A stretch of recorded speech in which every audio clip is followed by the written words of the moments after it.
buenas noches, bienvenidas, bienvenidos a otra entrega y a otra semana de La Letra Chica en vivo y al aire por la pantalla de TV Ciudad. Julieta Núñez Tomás, muy buenas. Muy buenas, Jorge Temponi, muchas gracias por este nuevo recibimiento y espero acompañarnos un par de programas más, esta vez sí. Hoy tenemos un par de temas que son de estricta, iba a decir candente, una palabra muy trillada. La sorteé, igual después no vencí la tentación y la dije, de candente actualidad. Es verdad, uno de ellos, el de los que hemos estado hablando en los últimos días muchísimo, que es el agua, porque como saben, la ministra de Salud Pública, Karina Rando, informó la semana pasada que OCE le solicitó a este ministerio elevar los niveles mínimos habilitados a 700 miligramos por litro para el cloruro y a 400 miligramos por litro para el sodio. Así que esto es algo que tiene preocupada a la población y queremos saber qué impactos tiene en nuestro país y también qué problemas hay de fondo en este tema. Pero vamos a hablar de eso en el tercer bloque. Muy bien, primer y segundo bloque, con permiso Juli, estaremos dedicándonos al tema político de la jornada y uno de los temas políticos de los últimos días, porque como ustedes saben, el viernes pasado y a pedido del presidente, renunció Irene Moreira, la ministra de Vivienda y Ordenamiento Territorial, una de las principales figuras de Cabildo Abierto, pareja además de su líder, Guido Manini Ríos. Y Guido Manini Ríos habló hace un rato. Estábamos todos pendientes de qué iba a suceder, de cuál iba a ser la declaración de Cabildo Abierto y qué iba a pasar con su presencia en la coalición. Nos vamos ya al móvil con alguien que estuvo allí. Nos referimos a nuestro compañero Diego Martini. Diego, ¿dónde andás? ¿Qué pasó? Muy buenas noches. Jorge Temponi, Julieta Núñez, buenas noches para ustedes, para toda la audiencia. Nos encontramos acá en el centro de Montevideo para hacer un raconto de lo que fue la convocatoria de Cabildo Abierto a las 18 horas cuando comenzó a trabajar su mesa política. ¿De qué trabajó y de qué habló? Básicamente se trató, y únicamente me animaría a decir como punto, si la coalición, o si mejor dicho, si Cabildo Abierto continuaba en la coalición o no. Se sabía, según informaciones previas, que había algunas figuras de peso, como el senador Guillermo Domenech, que estaban con la tesitura de que Cabildo Abierto no continuara al frente de la coalición. Bueno, eso efectivamente pasó por parte del senador Domenech, fue uno de los que votó en contra para que Cabildo Abierto no continuara en la coalición. También lo hizo el diputado Rodrigo Albernaz. Esto fue reconocido por estos dos legisladores, tanto Albernaz como Domenech reconocieron que votaron por no seguir en la coalición porque entendieron, bueno, que la quebradura había sido bastante importante a partir de lo que fue el pedido de renuncia de la ministra Irene Moreira, y el otro que también, pero no lo confirmó él, sino lo que lo confirmamos con una de las personas que estuvieron en la votación, fue el diputado Álvaro Perrone, que votó por no seguir. El resto votó todos a favor porque entendían que el costo político que podía pagar Cabildo Abierto al irse de la coalición de gobierno era importante y que además que se debían a sus votantes, algo que fue manifestado por Guido Manini Ríos en su conferencia de prensa. En su inicio nos debemos a los 270.000 votos que obtuvo esta fuerza política y bueno, comenzó por hacer una locución a algunos puntos y ahí pasó algo de factura en los que Cabildo Abierto tiene algunos cuestionamientos y que deben ser atendidos, pero se refirió a la situación en seguridad. Cabildo Abierto está presente en la mesa interpartidaria de seguridad, ha hecho algunas propuestas que no han sido acompañadas por el gobierno. También se refirieron a la situación del agua. Hemos visto que en estos días, a través de su cuenta de Twitter, algunos legisladores de Cabildo Abierto fueron críticos con esta situación. También en uno de los grandes ejes que tiene Cabildo Abierto y que incluso se manifestó por parte de Manini Ríos al final de la conferencia y se puso como plazo fin de este mes, que tiene que ver con la situación de deudores incobrables y personas que están en el clearing. Este es uno de los proyectos puntuales que tiene Cabildo Abierto y que va a buscar tratar de saldar en este periodo, y esta es una de las condiciones que se pusieron hoy en la mesa política. Y también se refirió a la falta de trabajo y a la suba de precios. O sea, se trató de pasar cierta factura, digamos, a aspectos con los que no comparten en los que lleva el gobierno. Luego comenzó la conferencia de Manini Ríos, además, haciendo un total hincapié en el respaldo absoluto por unanimidad de todos los legisladores de las dos bancadas a Irene Moreira y a su accionar. Así que, bueno, luego se leyeron una serie de puntos, 9 puntos precisamente, en el que en el último punto, o en el punto 7, se da cuenta de que Cabildo Abierto va a continuar al frente de la coalición, a pesar de que incluso en algún momento Cabildo Abierto no estuvo del todo de acuerdo con algunas medidas que se tomaron dentro de la coalición, y para cuidar a la propia coalición se optó, bueno, o por no cuestionar o por hacer silencio. Bueno, en este caso da a entender Guido Manini Ríos que ahora sí Cabildo Abierto por momentos va a poder poder o va a intentar cuestionar algunos puntos porque consideran que son necesarios, como estos que señalábamos al principio, pero bueno, se da esta votación en la que estas 3 personas que señalábamos votaron por no seguir en la coalición. Además, otro de los puntos, y ahora los dejo con la conferencia de Guido Manini Ríos, es que hay cierta molestia con José Luis Alonso, director de Cabildo Abierto dentro de ANCAP, que salió a cuestionar y a hablar de los rumbos que debería tomar el partido y se manifestó dentro de algunos dirigentes políticos de Cabildo Abierto que se va a pedir la renuncia de Alonso, director entonces en ANCAP, y que uno de los nombres a sucederlo puede ser Raúl Lozano, el senador suplente hoy de Irene Moreira, que no va a estar más en la banca de senadores. Pero escuchemos lo que decía Guido Manini Ríos en esta conferencia de prensa. En consecuencia, considerando que el país y su gente para Cabildo Abierto son lo primero en un nuevo esfuerzo por sostener el compromiso por el país firmado el 5 de noviembre de 2019, la mesa política ha decidido, por mayoría, continuar formando parte de la coalición hoy en el gobierno. Solicita a la vez al presidente de la República los máximos esfuerzos para consolidar una coalición con prácticas verdaderamente republicanas.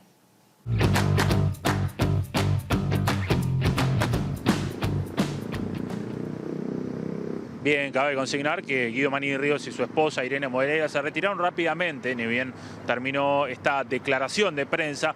Llama la atención y es la tercera vez que Cabildo Abierto convoca a dar un mensaje y no admite preguntas de la prensa. En este caso tampoco pudimos tener la voz, al menos en on, de algunos de los presentes porque bueno, optaron y acordaron que no había preguntas y ninguno iba a dar declaraciones finalizada esta conferencia. No se habló del tema de qué podría pasar con el nombre propuesto por Cabildo Abierto para estar al frente del Ministerio de Vivienda tras la salida de Irene Moreira. Este tema no se trató, se va a tratar en los próximos días, así que bueno, lo más importante es que Cabildo Abierto optó y definió seguir en la coalición de gobierno. Muchas gracias, Diego. Abrazo.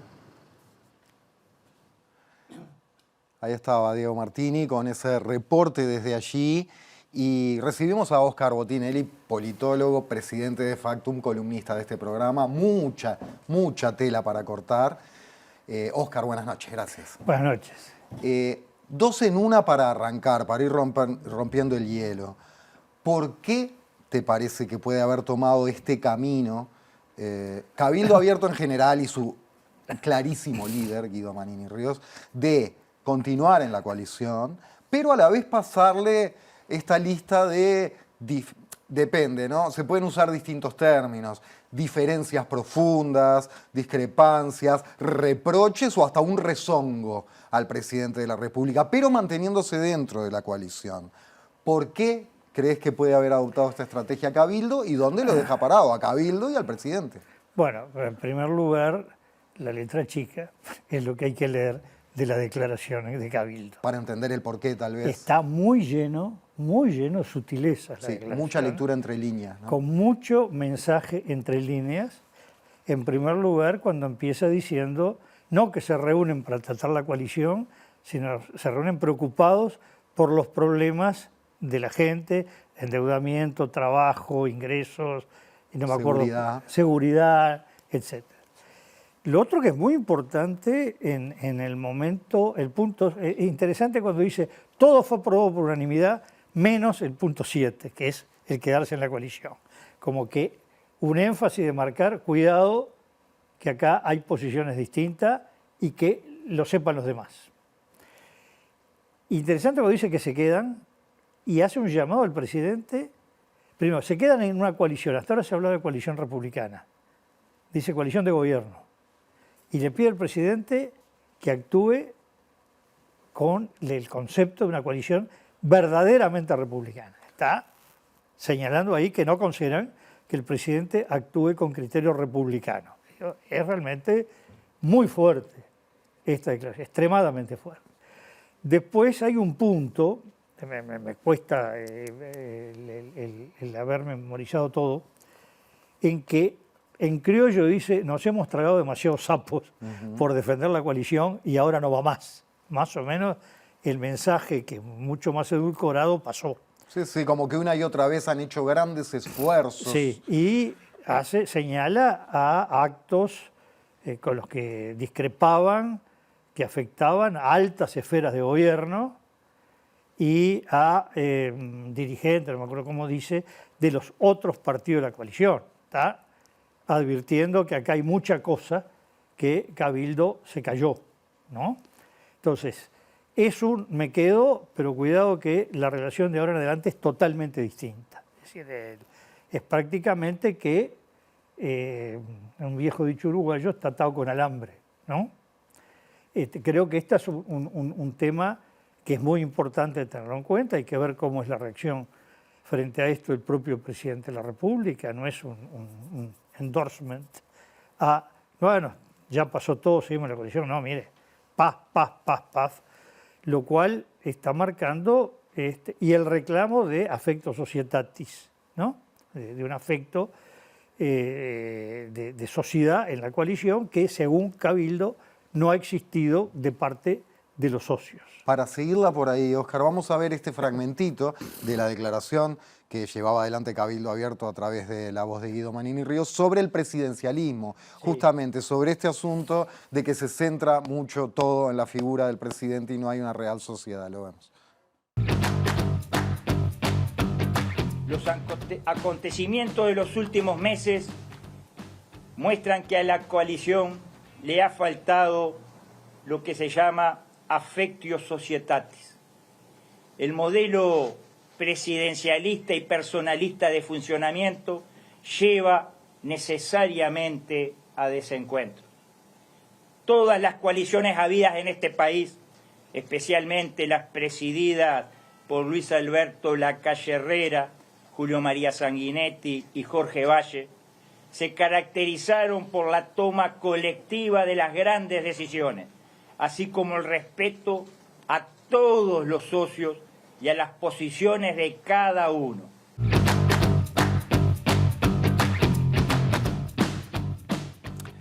Como decías, Óscar, hay mucho para leer entre líneas, pero mucho para leer que rompe los ojos también, ¿no? Parece un aguijoneo, también comparándolo con otros presidentes, como diciendo, ellos sí sabían lo que era una coalición y manejarla.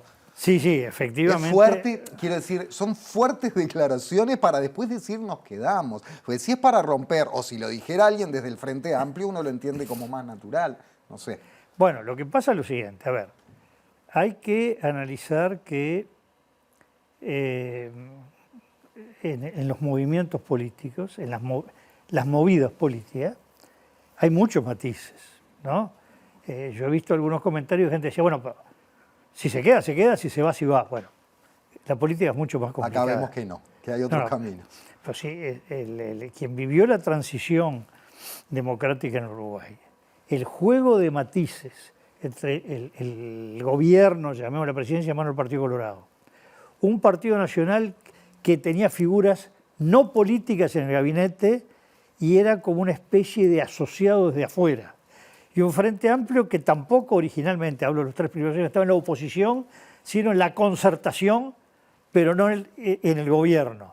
Fue un juego de muchísimos matices, ¿no?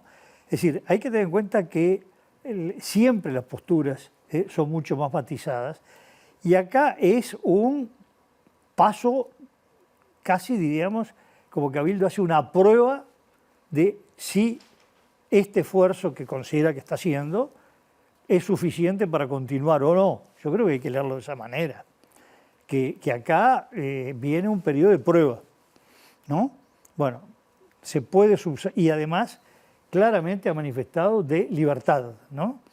Como que ya no se tragan más sapos. Y sobre todo el último punto, o los dos últimos, uno que apunta a seguridad, a delincuencia, a narcotráfico, donde habla la exigencia, no me acuerdo el tema, pero medidas urgentes, una cosa así habla. Y el último punto dice que Cabildo se pone a sí mismo un plazo a fin de mes. Estamos hablando 20 días, de si hay una solución legislativa al endeudamiento y que toma ese plazo creo que dice algo porque la gente no aguanta más, algo no puede esperar, y porque es necesario salir a recolectar de firmas para impulsar un plebiscito constitucional. Vemos ese fragmento, Oscar, y la seguimos desde ahí porque fue otro momento importante hacia el cierre, ya con un condicionamiento de un tema político específico. Cabildo Abierto se ha dado plazo a sí mismo, no un ultimátum, plazo a sí mismo, hasta el fin del presente mes para buscar una solución legislativa urgente para los deudores irrecuperables y las personas incluidas en el clearing. Esta fecha responde a dos motivos. La gente no puede esperar y si no se alcanza el acuerdo parlamentario, tendremos que avanzar por el camino de la recolección de firmas para un plebiscito constitucional. De ahí el plazo que nos hemos impuesto. Y por allí van a ir nuestros esfuerzos en los próximos días.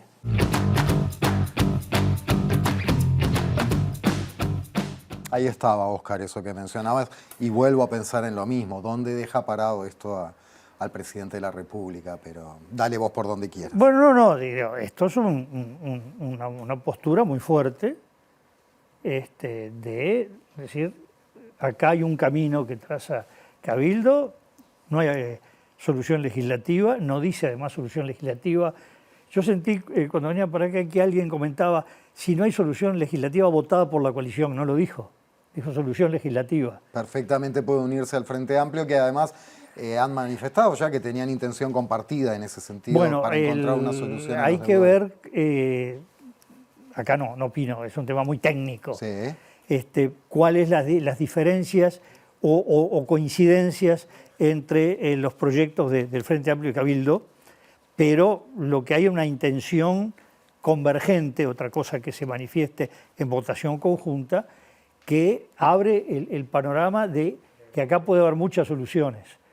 Una solución legislativa, bueno, apoyada por todos, obviamente una hipótesis, apoyada por la coalición de gobierno, otra apoyada, como pasó con la ley forestal, por ejemplo, entre Frente Amplio y Cabildo Abierto, y que no haya solución legislativa, y Cabildo Abierto dice, bueno, señores, llegó la fecha que nos pusimos, salimos a recoger firmas. Son las 4 hipótesis que da este tema, que lo plantea como un tema central, partiendo de la base que las cifras que se habían manejado es que hay algo más de 1 millón de uruguayos ahí no entiendo muy bien, que hay 1 millón en situación de dificultad y de incobrabilidad y 600 y pico mil irrecuperables. Se ve que hay 2 categorías ahí que hay que conocer del tema, pero está hablando de una masa ciudadana que anda de la tercera parte al 40%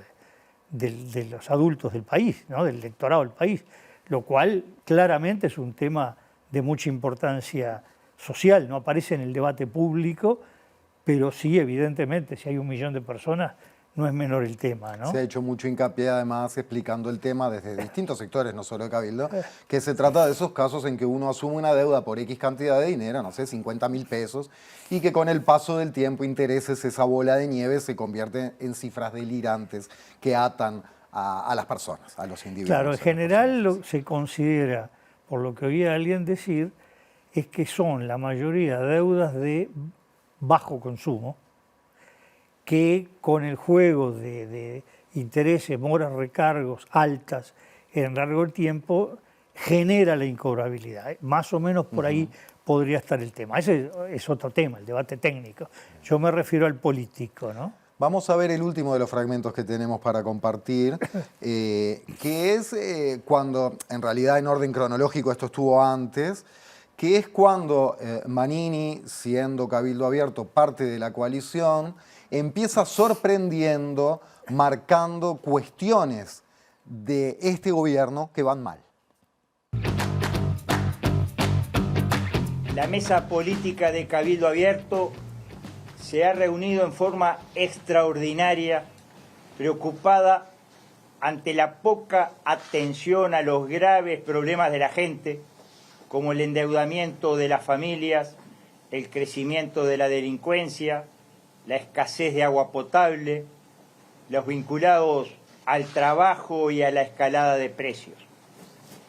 Todo ello en el marco de serias dificultades de funcionamiento de la coalición de gobierno, que advertimos desde mucho tiempo atrás, pero que se han agudizado en las últimas semanas. Dificultades que están muy lejos de las inquietudes de la población.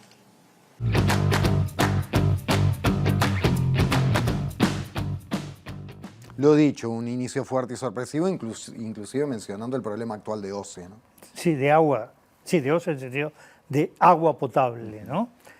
Bueno, claramente aquí han planteado una postura propia muy nítida, muy distinta, o de críticas a la postura que podemos llamar el oficialismo puro, varios párrafos de mención dura hacia el presidente de la República, y queda muy abierta cómo continúa ¿no?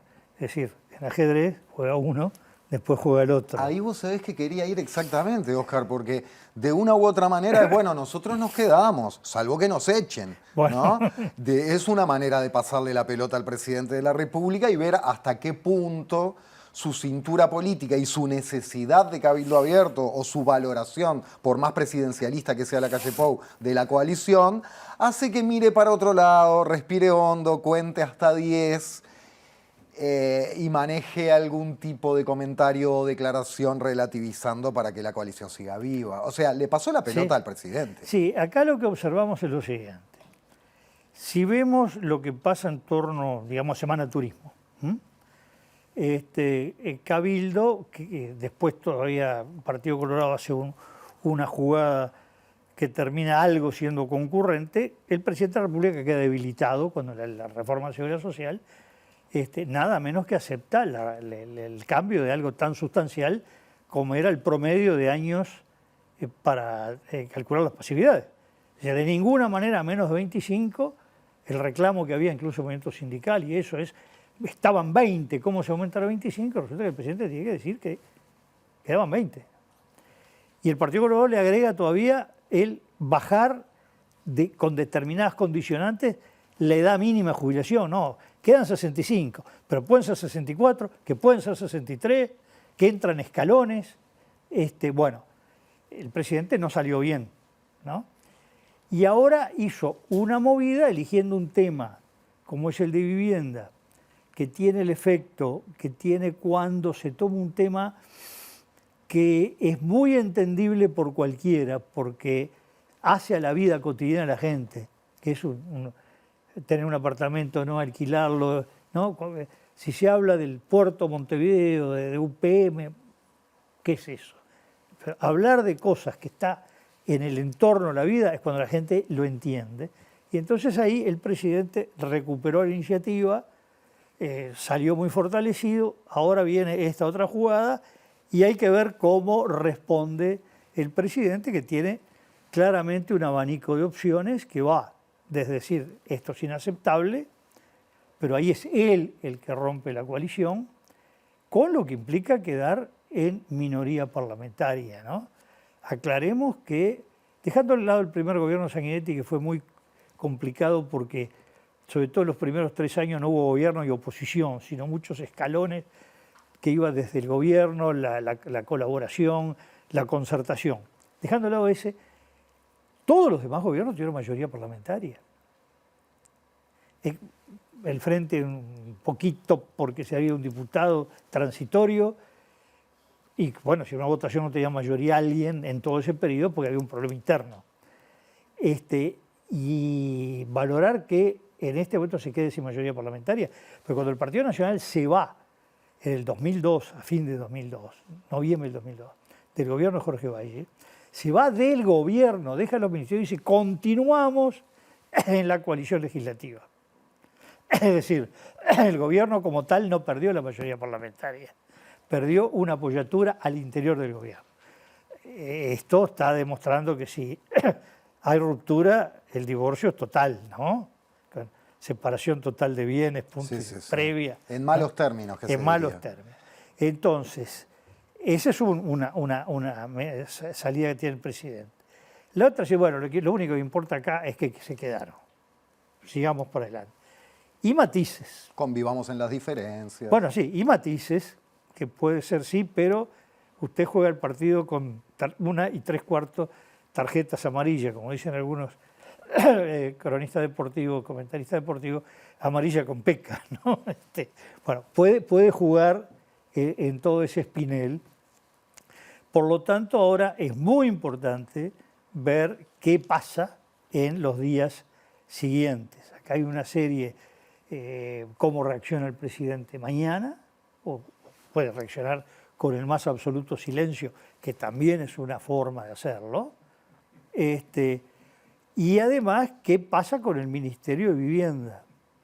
En principio hay la designación de un ministro interino, la Constitución marca que debe ser sustituido un ministro siempre por un ministro de otra cartera o el subsecretario, pero allá no hay subsecretario tampoco, pero el subsecretario cae con el ministro, por Constitución.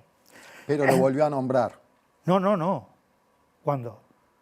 Hoy mismo en la tarde, después de que cae, entiendo que lo vuelve a nombrar como subsecretario. Bueno, no sé, Queda de interino José Luis Falero, que es el actual ministro de Transporte y Obras Públicas. Está con 2 ministerios ahora, pero claro, es colorado y queda de interino en el de Vivienda. Y se me escapa el apellido ahora, Hackenberg. Tabaré Hackenberg Leñani. Aparentemente lo reafirma como subsecretario. Al redesignarlo lo afirmó. Sí, es muy raro, pero sería la primera vez que yo sepa la historia del país que se nombra un subsecretario en un ministerio interino. Porque los subsecretarios no los nombra libremente el presidente. Ajá. Acá hay muchos matices que se han salteado. El presidente si pide una renuncia, hay que renunciar. El único caso en que un ministro está obligado a renunciar es cuando la Asamblea General lo censura. Y un ministro puede ser destituido solo de 2 maneras. Por la Asamblea General, después de haber censurado y no renunciado, mejor dicho, perdón, renunciado sí, rechazada la renuncia por el presidente. Único caso que conozco, si alguien conoce otro que me avise, Jorge Peirano Facio, fines de los 60, gobierno Pacheco Areco. O el presidente o poder ejecutivo, porque nosotros hemos tenido muchos modelos en este país, ¿no? Puede cesar a un ministro, destituirlo. Ocurrió 2 veces en la historia del Uruguay. Siglo XIX, Constitución de 1830, que no era parlamentarista, era totalmente presidencial, Santiago Vázquez, por lo menos la gente lo conocerá por el pueblo, por la calle. Y la segunda vez, 8 de enero de 1960. Y acá vale la pena la anécdota, porque marca el funcionamiento del sistema. Consejo Nacional de Gobierno, mayoría blanca, presidido por Echegoyen, número 2 Nardone. El colegiado herrero ruralista. Exacto. Pide la renuncia el ministro Enrique Erro, y Erro se niega a renunciar y se niega a firmar un decreto sobre industria azucarera. Y lo destituye. Segunda destitución en la historia del Uruguay. Y Erro reacciona y se va al Partido Nacional y junto con él su círculo chico, en el que había un joven de 24 años llamado José Mujica Cordano, que consideró que no era válido el pedido de renuncia y que estuvo bien Erro en no aceptar el pedido de renuncia. Recordemos que Erro fue fundador del Frente Amplio después, termina el periplo y muere en el exilio habiendo sido senador del Frente Amplio. Oscar, como una brevísima postdata por hoy, para cerrar. Me está marcando el tiempo. Hablábamos del presidencialismo y vos decías, como insistís siempre, ¿no? Las cuestiones más cerca de la cotidianeidad de la gente son las que más pegan. Pero el caso Astesiano sigue pegando, veremos qué tanto a la opinión pública o en las urnas después, pero apareció otra vez mencionado el presidente con la frase "Luis me dice al fondo con todo". Es un mensaje de Astesiano al actual jefe de la seguridad presidencial, el comisario mayor Ricardo Martínez Simones, en referencia a la investigación a Charles Carrera para apretarlo por la denuncia del puerto. Luis me dice al fondo con todo. Bueno, más allá de que esto no esté en la cotidianidad de la gente, parece muy fuerte la mención directa. Claro, yo hace 2 semanas, aquí, fue la primera presentación mía de este año, en la letra chica, dije que estos temas son un poco ajenos a la gente, Sí. pero que el tema es que lo que hay que medir es que esto puede ir creando sombras. Entonces, lo que importa más que dijo o no dijo, qué, cómo, que está un poco más lejos, es, bueno, cuánto va ensombreciendo.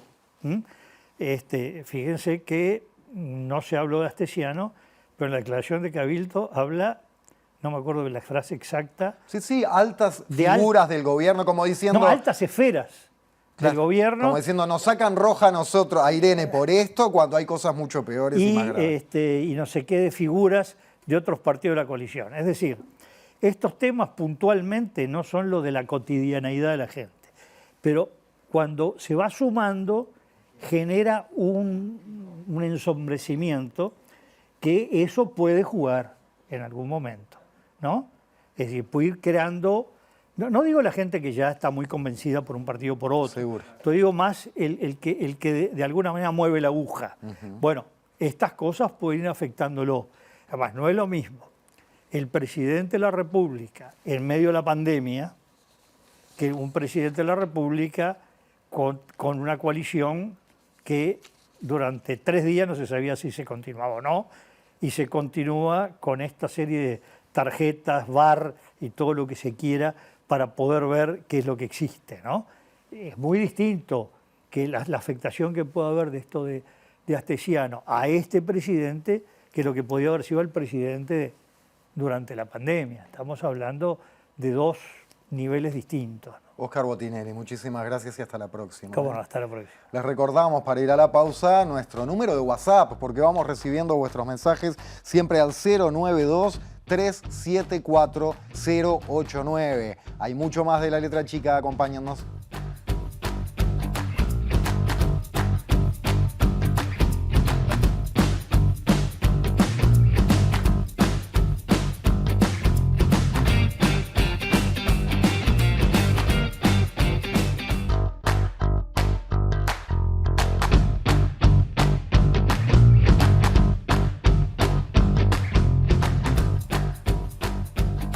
Continuamos con La Letra Chica, muchas gracias por estar del otro lado. El origen de todo lo que sucedió con Cabildo Abierto hasta hace 1 hora nada más y que estábamos discutiendo recién en el primer bloque, tiene que ver con el Ministerio de Vivienda y Ordenamiento Territorial, en concreto con la adjudicación de un alquiler con opción a compra en una vivienda del Ministerio de Vivienda y Ordenamiento Territorial que decidió o que estuvo allí en parte de la decisión la ex ministra de Vivienda y Ordenamiento Territorial, Irene Moreira. Es por eso que vamos a recibir a alguien que ha trabajado mucho en los gobiernos de Frente Amplio con vivienda, como lo es la diputada frente amplista Cecilia Cairo. Cecilia, bienvenida.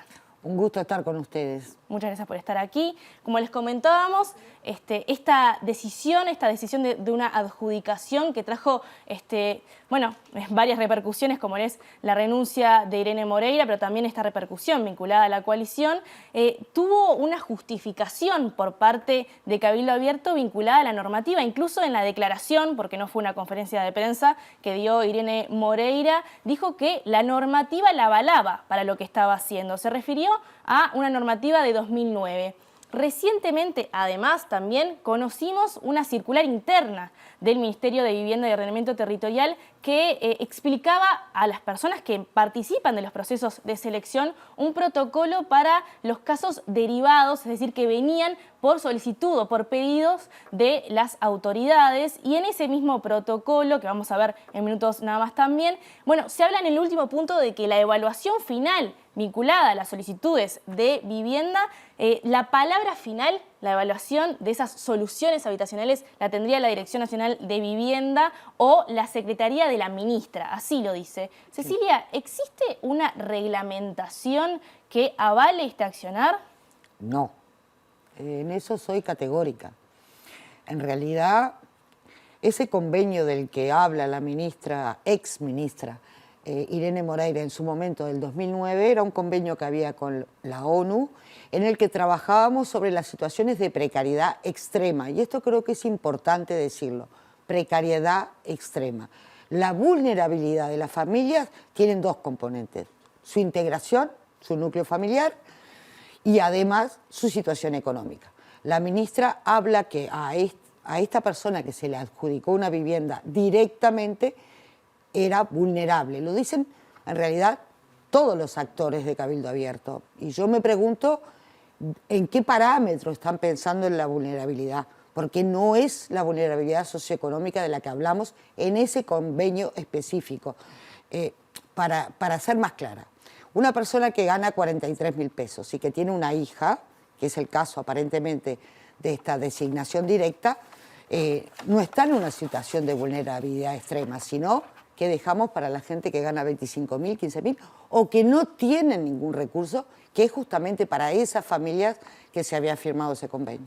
Entonces, ¿en qué marco se actuó en este caso? En el marco de la discrecionalidad, claramente. No hay norma que la ampare y lo que hizo es incorrecto. No se puede, no se debe tener un cupo personal en el que la ministra define a quién y cómo se le va otorgando. ¿Y cómo se le puede llamar a este protocolo de actuación que conocimos hace unos días? El segundo protocolo, que es interno, que surgió en el 2022, en agosto del 2022.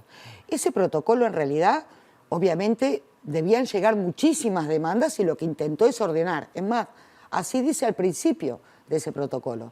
Pero en definitiva lo que también plantea es que es la ministra que define quién va a ser, a quién le otorgamos o no esos cupos que la ministra insiste que tiene cupos reservados que maneja según su entender. Ahí es lo decir, estamos viendo. o lo da o no lo da.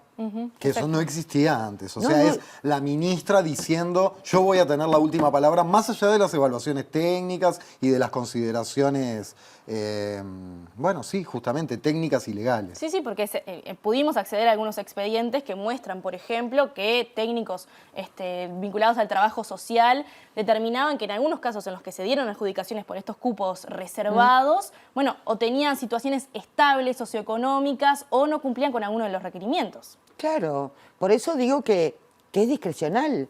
Esta señora cumplía con los ingresos, cierto, pero no cumplía con lo fundamental, que era inscribirse y participar de un sorteo. Esas viviendas, que son licitaciones del periodo anterior y que justamente después que apareció esto les van a entregar la llave mañana a las familias que están esperando y que fueron sorteadas, justamente estas viviendas están a disposición para un segmento de la población que puede pagar un alquiler, porque en realidad es alquiler con opción a compra. A los 5 años definís si querés comprar y entonces queda una cuota, o bien si dejás sin efecto ese alquiler. Esa es, diríamos, la forma de la que hablamos. Y es una vivienda que tiene un costo de $120.000. No es una vivienda a la que acceden los sectores más vulnerables. Desgraciadamente, ojalá todos pudieran vivir en el centro y no en la periferia, pero así se regula el mercado. Más allá de estas reglamentaciones, de la circular esta de 2022, en la que la ministra dice, en definitiva, mando yo, tengo la última palabra, dice Moreira en esa conferencia también, más allá del fuerte concepto de volvería a hacerlo todo igual, que en periodos anteriores se adjudicaron viviendas directamente al menos 70 veces, como marcando que esto no es nuevo y que antes nadie dijo nada y nadie pataleó y es una situación que se venía dando como normal. ¿Esto es así? Yo categóricamente niego esto. En realidad, lo que sí es cierto es que se dieron viviendas a determinadas personas, se voy a explicar un poquito cómo. Hay marcos regulatorios y hay convenios firmados con INAU, con el MIDES y Mujeres, o bien con Fiscalía para los testigos protegidos. En estos 3 casos de los que hablo, en realidad llegan los expedientes al ministerio donde las situaciones, por ejemplo, de violencia doméstica, un joven que está por egresar de INAU y que precisa absolutamente que resuelvamos la situación habitacional de esa familia, porque si no, no lo podrían dejar ir, o bien algún testigo que presenció en los hechos un homicidio, por ejemplo, y es testigo clave en alguna investigación policial. En esos casos, esos organismos nos solicitan que rápidamente respondamos con una vivienda. En esos casos particulares, claro que sí. Y yo diría que en el quinquenio pasado son más de 70, muchos más. Casaballe, por ejemplo, y la tirada, si ustedes recuerdan, de las tiras de Casaballe, donde tuvimos que realojar mucha gente. La niña con el trasplante de corazón que necesitaba que reparáramos su vivienda rápidamente porque no podía vivir en las condiciones en las que está. El Pereira Rosell, que ante niños prematuros, que como ustedes saben, por día sale más de $70.000, mantener a ese niño vivo y no poder ir a su casa porque la situación habitacional estaba muy comprometida. En todos esos casos nosotros hemos trabajado y en testigos protegidos yo diría que hay más de 70. Recuerden el problema grave que había en Casaballe entre las dos bandas, si ustedes lo recuerdan. Y queda claro que es bien diferente, pero podía darse en algunas soluciones habitacionales que fueran para otras personas por sorteo y para estas personas no. No, en este caso la mayoría de las veces, porque si tuviéramos un cupo de vivienda libre tan grande sería bárbaro, eso no sucede. Entonces, en la mayoría de las veces lo que hacíamos era un subsidio de alquiler durante 2 años y esos 2 años el ministerio tenía tiempo para ir a buscar un cupo libre para poder asignarle una vivienda definitiva a esta familia. Así funcionó. A veces algún realojo que quedaba libre y se entregaba a la familia.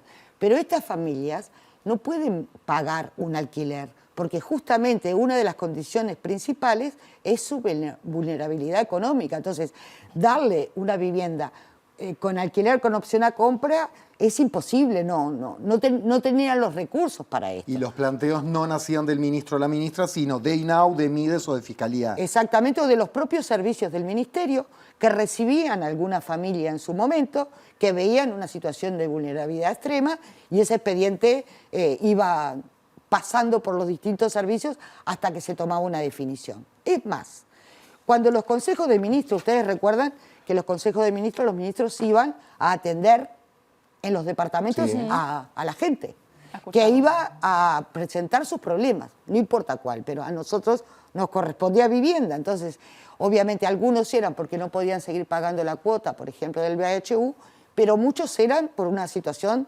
de emergencia en cuanto a la vivienda. Esas familias que recibíamos las entregábamos a los servicios y los servicios, tanto regionales como centrales, eran los que se encargaban de ver si la situación ameritaba una solución inmediata. Cecilia, en la declaración que dio Irene Moreira, habló de los hitos de su gestión.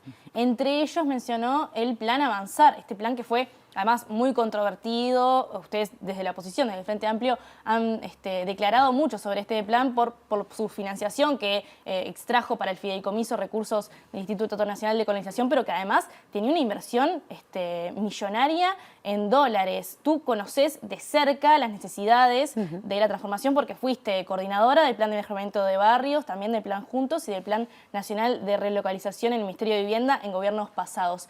¿Qué se ha hecho con este plan? ¿Cuáles han sido los avances? ¿Se puede nombrar como un hito de esa gestión? Bueno, la ministra dijo varias cosas.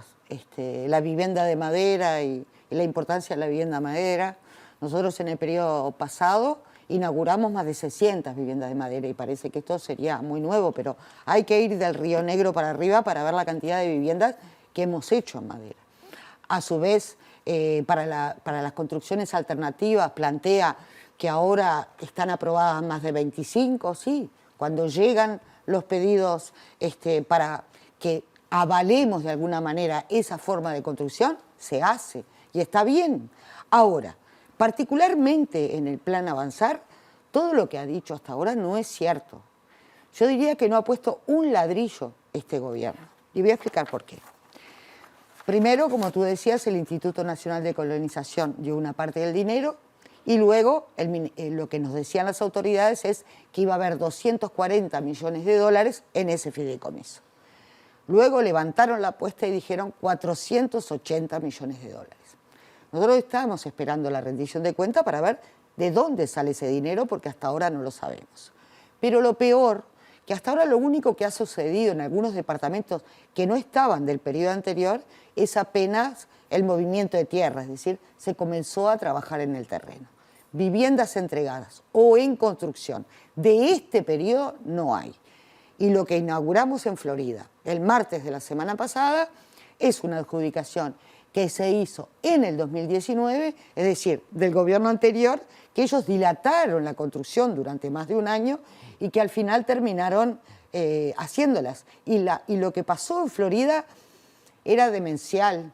Ellos diciendo, esto es el plan Avanzar, con camiseta, gorrito, y todo estaba pintado de amarillo, y nosotros sabíamos muy bien que es imposible porque esto ya estaba adjudicado desde el periodo anterior. Entonces, mucho humo y cosas que no son ciertas. Recordemos realmente. algunas de las cosas que se habían dicho. 120 asentamientos, el trabajo en 120 asentamientos, 15.000 nuevos hogares, o sea, hogares entregados. ¿Qué tan lejos se está de esto? Y bueno, la mayoría de los asentamientos de los que hablan, y voy a poner un ejemplo, Montevideo, porque es en donde estamos, o Canelones, son asentamientos que ya estaban en el programa Mejoramiento de Barrio, es decir, obras que ellos enlentecieron, no pararon y que ahora retomaron. La Paloma, Ribera del Miguelete, Parque Caucelia, todos los que ustedes saben que se están en estos momentos en obra, algunos y otros aparentemente arrancarían ahora, Nuevo Amanecer Los Reyes, todos esos asentamientos ya estaban en el quinquenio anterior. Es más, hemos tenido que presionar al Ministerio para que retomara las obras, por ejemplo, en el Plan Nacional de Relocalizaciones de Alfonso Lama. Hemos permanentemente insistido en que había que hacerlo, la fortaleza y el realojo de esas familias. Todo esto viene del periodo anterior. Lo único nuevo en este periodo en Montevideo va a ser el barrio El Che, que está abajo de la falda del Cerro. En Canelones, ninguno nuevo. Todo lo del programa Mejoramiento de Barrio. En Paysandú, por ejemplo, Antena 35 ya estaba. Van a ser 2 chicos más, se supone. Porque lo que nos sucede es que hay grandes anuncios, pero no se concretan. Muy bien. Diputada Cecilia Cairo, muchas gracias. Nos reencontramos en cualquier momento. Bueno, un gusto estar con ustedes y a la próxima. Ya seguimos. Hay más La Letra Chica de lunes. No se vayan.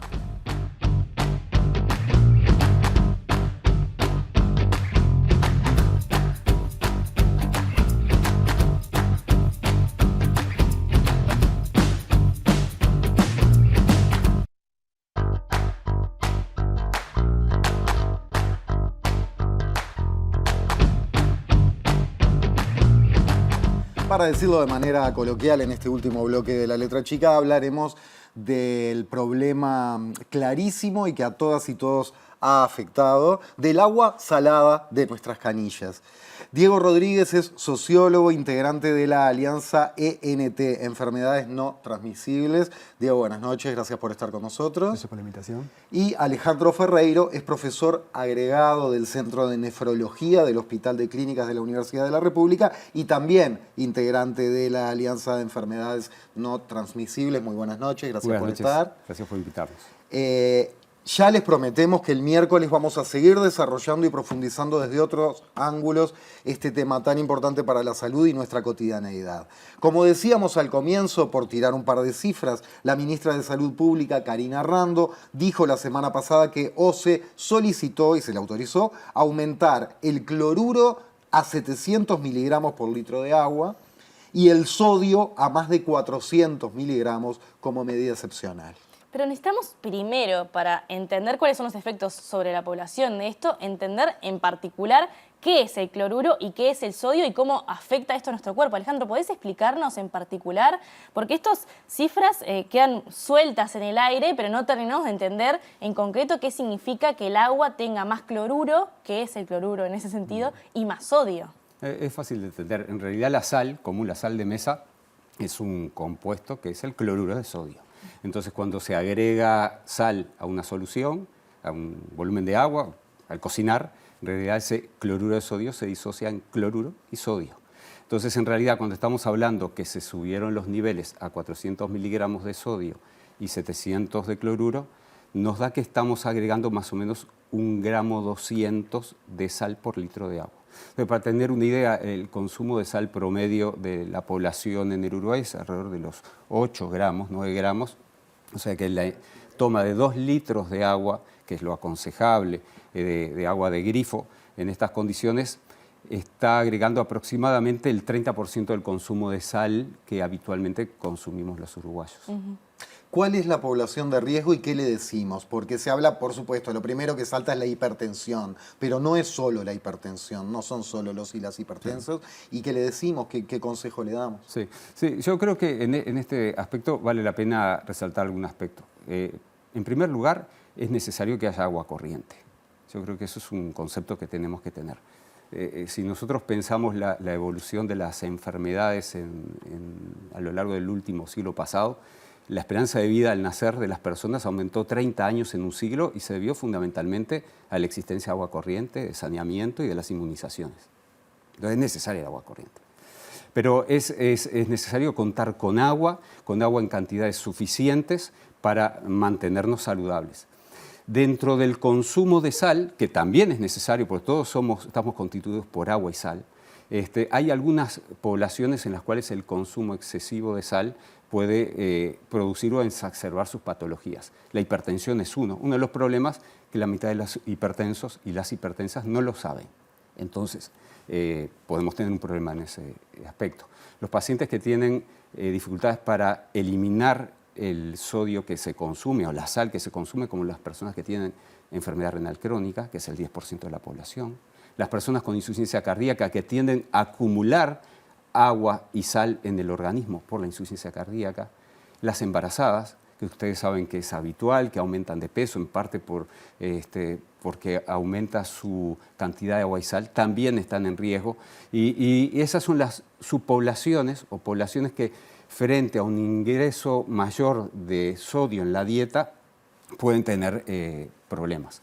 Y son los que en estas condiciones en las cuales tenemos que asegurar el agua corriente, porque es necesario, agua corriente que sea potable desde el punto de vista microbiológico, pero también enfocar a aquellas personas de mayor riesgo para que disminuyan su riesgo de tener complicaciones por aumentar la ingesta de sodio.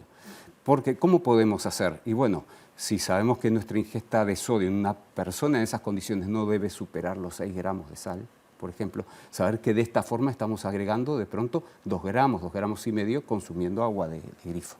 Y bueno, y buscar la forma de compensar ese aumento de la ingesta de sal a través del agua, disminuyendo la cantidad de sal que se consume de otra forma, sal oculta que está en muchísimos alimentos. Ustedes conocen bien lo que ha sido el etiquetado frontal y cuántas veces uno va al supermercado y ve exceso de sal. Bueno, saber que también en esos alimentos estamos consumiendo sal y bueno, hay que hacer las cuentas, ver qué se puede hacer y buscar alternativas, porque eso es importante desde el punto de vista de salud pública. O sea, tenemos 30% de la población es hipertensa, 10% tiene enfermedad renal crónica, 10% tiene insuficiencia cardíaca. O sea, cercano a la mitad de la población tiene algún factor de riesgo en el cual un aumento desmedido de la ingesta de sodio no controlado o no conociendo el dato puede ser perjudicial. Creo que en este contexto el haber informado a la población es importante. Creo que la estrategia es informar lo más posible para que las personas informadas junto con los profesionales de la salud, con los medios de comunicación, hagan lo necesario para que el impacto sea el menor posible manteniendo agua corriente, porque tenemos que mantener el agua corriente además. Diego, este es un tema que en realidad no tiene preocupado únicamente a la gente con enfermedades, tiene preocupado a la población general. Antes de empezar nos decías que hay que ser cautos. ¿Cuál es un buen mensaje hablando de información para darle a la población en general en este momento en el que nos encontramos? Nosotros desde la Alianza, primero, quizás hacer una lectura, ¿no?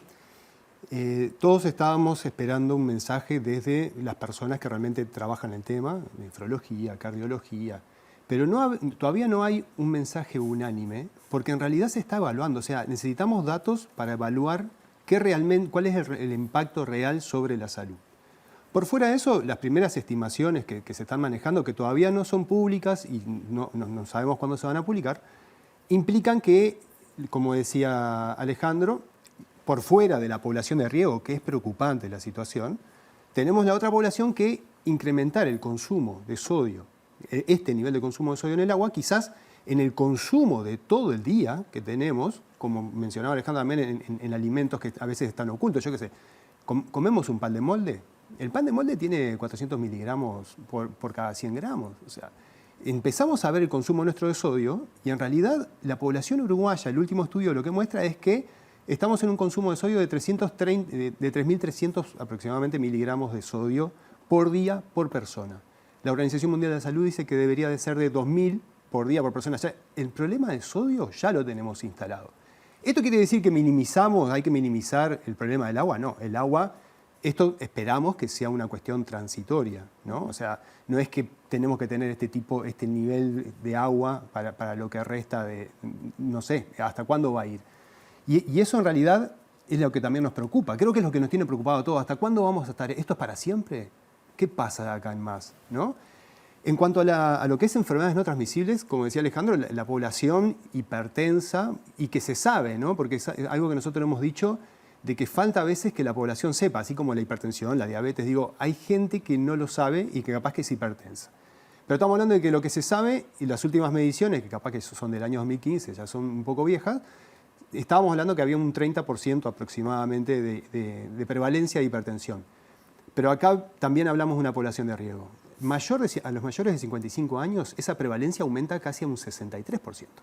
Entonces, no es lo mismo la política, lo que estamos esperando en realidad del lado del gobierno es que nos digan cuál es la política que se va a seguir, ¿no? Cuál es la solución o cuál es la medida que se va a tomar. Y además la medida que se va a tomar, como ya pasó, digo, uno podrá ver en las redes y por todos lados diferentes tipos de información sobre medidas que se iban a tomar y no se tomar, ¿no? En concreto lo que esto tiene que ser es una medida de Estado, una política de Estado que va a trascender a un periodo de gobierno. Entonces, no nos podemos poner tampoco unos contra otros, porque no vamos a tener una política de Estado que pueda solucionar el tema de fondo. Ahora, el problema del sodio está instalado. Y también tenemos que tener una política para ver cómo hacemos para controlar el sodio en la población. Es más, la Sociedad de Cardiovascular, Comisión Honoraria de Salud Cardiovascular, lo que planteaba su presidente en estos días era justamente la población que no es de riesgo, que mida o que equilibre el consumo de sodio en su ingesta diaria. Eso no quiere decir minimizar la situación, pero tampoco podemos salir a alarmar a la gente como que, bueno. Ahí a ese punto quería llegar porque más o menos se lee entre lo explícito y entre líneas de lo que vienen manifestando que, a ver si estamos entendiendo, si estoy entendiendo bien, se está juntando información, se está viendo dónde estamos parados con estas cantidades de sodio, pero tampoco es que se fuera a generar de un día para el otro porque la gente consuma, qué sé yo, supongamos un uruguayo medio, un litrito de mate, le saco el diminutivo, 1 litro de agua para el mate y 1,5 litros de agua consumida como agua. No sé, más o menos 2,5 litros de agua de la canilla. Eso no va a generar de un día para el otro. Digo porque desde el gobierno también se ha acusado de alarmismo exagerado, ¿no? A quienes han manifestado ojo con esto. No va a generar una situación de catástrofe sanitaria de un día para el otro. Bueno, el tema es justamente, ese es el punto, ¿no? Hoy no. Hoy no. Mañana no lo sabemos. Porque, ¿cuál es la solución? ¿Esperar que llueva? ¿No? Bueno, esa era otra pregunta pendiente. Sí. ¿Qué hacemos? Porque el filtro no la filtra, los filtros hogareños. No. Si la hervís, con eso, sube el agua, la sal queda ahí. No, tampoco una la aclaración saca. con eso. En Mercado Libre empezaron a pulular las cuestiones que te ofrecen la solución al filtrado. Bueno, me parece que también hay que dejarle claro a la población de que ese tipo de filtros domésticos no te solucionan este problema. Que termina siendo un problema si esto está instalado, se va a quedar instalado. Hay un tipo de filtro que sí, pero no es el doméstico. Lo que pasa es que son filtros como los que se usan a nivel industrial. Claro. Ahora, con respecto a eso de que no puede tener impacto, una salvedad. Sí. Hay un grupo de personas, una población de riesgo, que son aquellos que son hipertensos severos, las personas con insuficiencia cardíaca, con insuficiencia renal, las embarazadas, en las cuales esto sí puede generar problemas. Les puede hacer una diferencia. Imagínense como si el pan que ustedes compran todos los días le agregaran 2,5 gramos de sal, claro. Cuando en realidad las políticas públicas que hay con respecto a esto es ir disminuyendo la cantidad de sal a nivel, por ejemplo, de los panificados, como ha hecho Inglaterra con mucho éxito. Entonces, hay que ser cuidadoso, creo que es necesario informar a la población, informar y tomar probablemente medidas de salud pública orientadas a aquellas personas más vulnerables, aquellos que tienen las enfermedades y aquellas que de pronto no pueden optar por una opción que no sea consumir el agua de red. Yo creo que es un tema. Y un punto que a mí me gustaría dejar establecido, que es que a nivel internacional cada vez más se está planteando el problema que va a ser el acceso al agua dulce en el futuro con el cambio climático. Que uno a veces, mirado desde aquí, pensando en lo que es el acuífero guaraní y los ríos que tenemos, nos parece como algo lejano, pero ya en muchas partes del mundo no lo es. Entonces nosotros tenemos que pensar en quienes nos siguen y que tenemos que pensar en soluciones de largo aliento en cuanto a asegurar un agua de calidad, agua corriente, que sea potable desde el punto de vista microbiológico, pero también físico-químico. Y el sodio es donde entra con otros metales, otras trazas que puede haber. Ustedes desde la Alianza ANT, desde la academia, han solicitado conversaciones vinculadas a la salud pública de la población en general por diversos temas. Ahora, si entendemos que el sodio, que el consumo de sal es un problema para nuestra población, ¿entienden que debería la sociedad civil tener injerencia en las decisiones que están tomando en este momento vinculado a la calidad del agua? Sí, sin duda, es algo que es una línea de la alianza que siempre hemos dicho de la participación de la sociedad civil. Eso incluso me lleva a otras cuestiones como el proyecto Neptuno, que capaz que lo van a tratar el miércoles, pero en el proyecto Neptuno es algo, por ejemplo, en la que la sociedad civil no participó. Y queremos, esa es la solución final. O sea, en cuanto a salud, nosotros ya hemos pedido la participación también y no hemos tenido, a ver, quizás reuniones que se estaban dando hoy se podrían haber tenido antes para justamente informarnos, así como la sociedad civil. Hoy en día empezamos a consultar, no hoy, pero venimos consultando a diferentes técnicos, no solo temas de salud, hemos consultado a personas que entienden de lo que es mecánica hidráulica, que son quienes trabajan también con el agua. Y ahí tenemos, que es parte de lo que se ha dicho estos días, estaba lo que era la presa Casupá, pensando en solución a futuro. ¿De dónde vamos a tener agua para Montevideo? Bueno, hoy en día el Santa Lucía es la fuente que tenemos. Casupá está en esa misma cuenca, ¿sí?